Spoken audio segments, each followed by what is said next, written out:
Heckklappening? Doesn't make sense. Yeah, but yeah, there's no word as I said. Heckklappening, that's weird.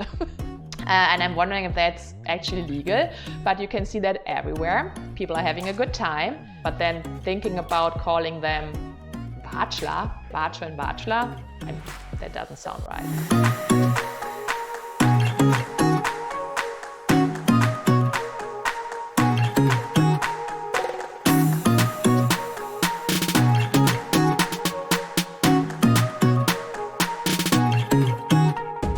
English is considered to have the most words of any language in the world.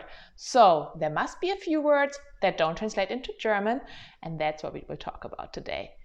Do I claim to be a language professor? No.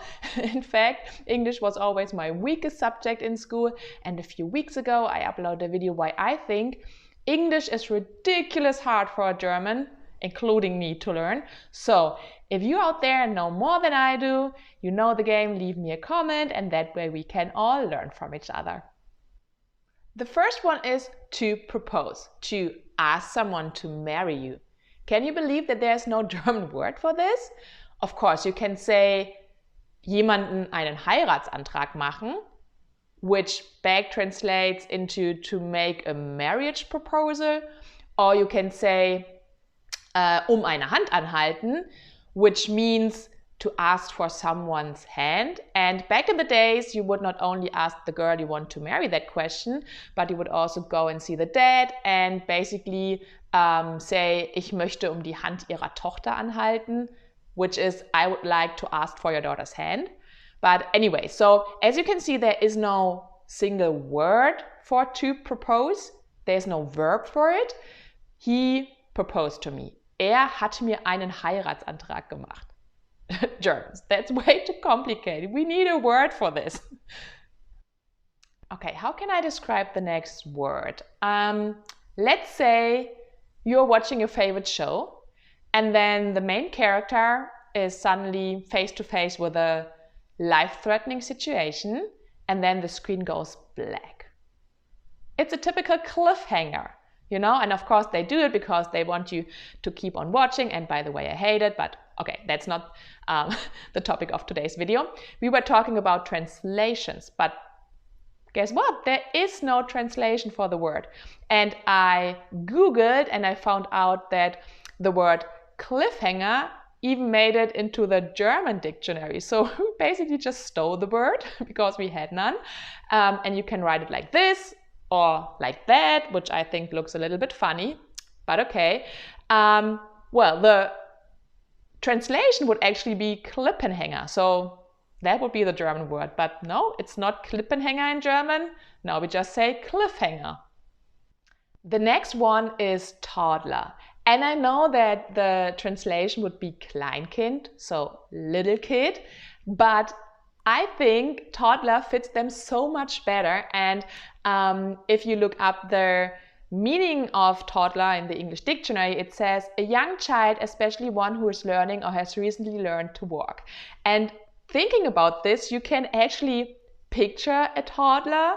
He's toddling around. And I really think that word fits them so much better than Kleinkind, little kid, and I wish we would have that in German. But then thinking about calling them Bachelor and Bachelor, I mean, that doesn't sound right.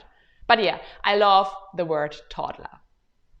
The first time I heard the word tailgating, I had no clue what that could be.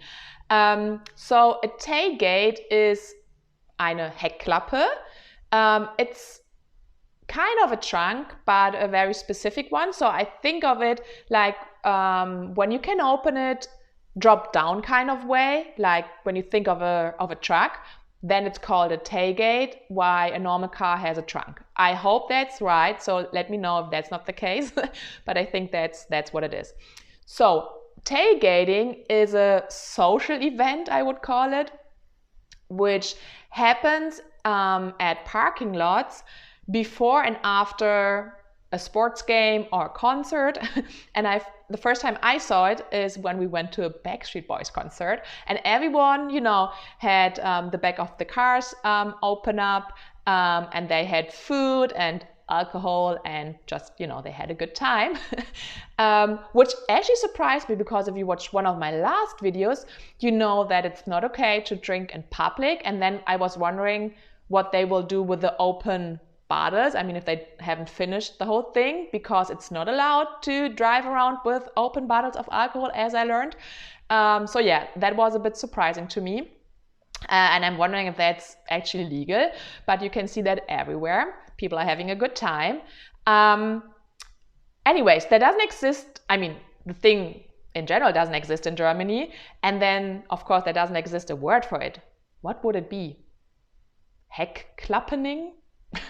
Doesn't make sense. Yeah, but yeah, there's no word, as I said. Heckklappening, that's weird. The next one, I'm sure a lot of my German friends will be confused about. It's a doggy bag. And I guess that a lot of my German friends think about a Hundekotbeutel, which is a dog poo bag, but those things are very different. A doggy bag is a kind of bag you get when you're at a restaurant and you haven't finished your meal and you want to take it home, you have some leftovers. You would ask the waiter if you could have a doggy bag. In Germany, there is no word for it. You would maybe ask the waiter, können Sie bitte die Reste einpacken, which translates into, could you please pack the leftovers? By the way, that's also a difference. So in the US, they will just bring you the bag and they expect you to pack it. While in Germany, if you ask them that question, they will take your plate, pack the things nicely and bring it back to your table. So you don't have to do the packing. Very different, and that was also very confusing the first time someone just, you know, dropped the bag on my table, and I was like, okay, so I guess I have to pack it. Yeah, very different. But yeah, there is no word for doggy bag, at least that I know of. Number 6 is cringy. The word cringe actually became the use word of the year 2021 in Germany. And you might think now, didn't you just say there doesn't exist a word in German? That's what I said. I will come back to it in a second. I would just like to explain to you first what a youth word of a year is. So in Germany, since 2008, they vote for a youth word every year. And I think the company Langenscheidt is behind it, which is a company for language reference work and dictionaries and stuff. So anyways, they vote for a word that the youth invented. And in some years, because the youth in Germany is influenced, I guess, by social media and listening to English music, they're influenced by the English language. It is sometimes an English word. One year it was a Jinglish word, I call them, which I think is funny. That they had, what was it? Fly sein, which translates into being fly. So it's half of it is English and half of it is German. Anyway, so that's what the use word of the year is. And again, in 2021, it was cringe. Back to cringy. So when you look it up in the dictionary, it tells you the German word peinlich. But peinlich for me is embarrassing. And the two words are really different. I will try to explain it with an example. So let's say you do a presentation at work and everyone is looking at you and you forget your words. That could make you feel embarrassed, but it's not cringy. Cringy would be when, let's say, you talk to someone and it's really hard to keep the conversation going. The things he's saying is a little bit, weird. He's making bad jokes and stuff. So this could make you feel cringy, but you're not embarrassed. So cringy is very close to Fremdschämen, but Fremdschämen, the German word, you can only have that feeling about someone else. But I can also feel cringy watching back my very first YouTube videos because, I hope I learned a few things, maybe not.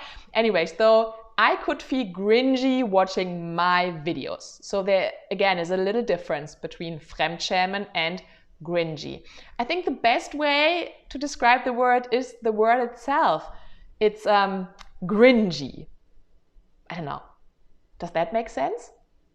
I hope I described it the right way. If not, leave me a comment.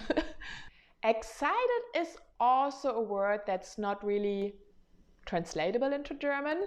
At least that's what I think.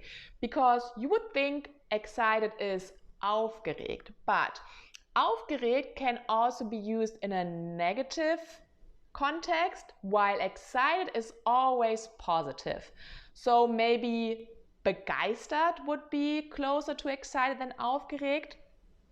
But when I'm thinking about like situations or phrases Americans use excited, it's like they use it for I'm so excited to be here. And a German wouldn't say, ich bin so aufgeregt hier zu sein oder ich bin so begeistert hier zu sein. You would say, ich freue mich hier zu sein, which is then I'm happy to be here. So it's just a bit different. So there isn't really a word that exactly describes excited. At least that's what I'm thinking. I was thinking about the word fast food, and I don't think there is a German word for this. We have Schnellgerichte, but we use that more for food that's easy to prepare, like let's say stuff you just put into the microwave and it's ready within 2 minutes. That's what we call Schnellgerichte, but we wouldn't call Schnellgerichte the food you get at McDonald's. So yeah, we don't have a word for it and we just stole it. So I think every German knows what fast food means. Oh, now when I'm thinking about McDonald's, another fun fact. I read a few years ago that we don't call the drive-through in Germany drive-through because Germans have trouble with the TH. So they thought, well, we just call it drive-in. So everyone in Germany calls it drive-in, which is technically not correct. But yeah, they wanted to make it easy for the Germans. Awkward is also a word I really find hard to translate into German. So awkward is this feeling of being embarrassed, feeling of discomfort and uncertainty, usually in a social context. So let's say someone is saying something they're not supposed to say, though, so that could make you feel awkward. So it's kind of close to Fremdschämen, but then you can also be in an awkward situation, so in einer miesen Lage, or there could be an awkward silence, eine unangenehme Stille, or you could feel awkward if someone asks you to dance and you really don't want to dance or you don't like dancing. So there are so many different ways you can use the word awkward, and I haven't found a word that perfectly translates that into German. Maybe you have it, let me know. The last one for today is the word brainstorming. And I would describe brainstorming as a group session to find ideas or to solve a problem. And I cannot think of a German word that would describe brainstorming. So in fact, I used a dictionary again, and the first word that came up was surprise, surprise, brainstorming. So we stole the word again. But the second one, I need to tell you this, was Ideensammlungsmethode, idea collection method. Guys, I can promise you that I have never ever heard a German saying Ideensammlungsmethode. I mean, no, it already sounds wrong. So I just thought it's funny. Ideensammlungsmethode, idea collection method. Anyways, I really love the word brainstorming because it consists of 2 parts, like brains, plural, you need more than one person to do it, and storming, it indicates that it's a fast way of doing something. So yeah, I really think it perfectly describes what you are doing. By the way, I sometimes mistreated the word because I used it when I had a meeting. I was supposed to prepare, but I had no time. Other things came up. And then I, just called it brainstorming session, which honestly just meant I came without any slides or unprepared. So yeah, it's not what it's usually meant to be, but yeah, it worked. So people never complained that I did a brainstorming session. Okay, but keep it as a secret. I hope no one from work is watching. Anyways, okay, let's keep on going. That was already my last one, and I know there are a lot more words that do not translate into German, and if you know any, please leave me a comment. I appreciate it. Of course, that way we can all learn from each other and my channel might grow a little. So thanks so much for watching, and I hope I see you soon. Auf Wiedersehen!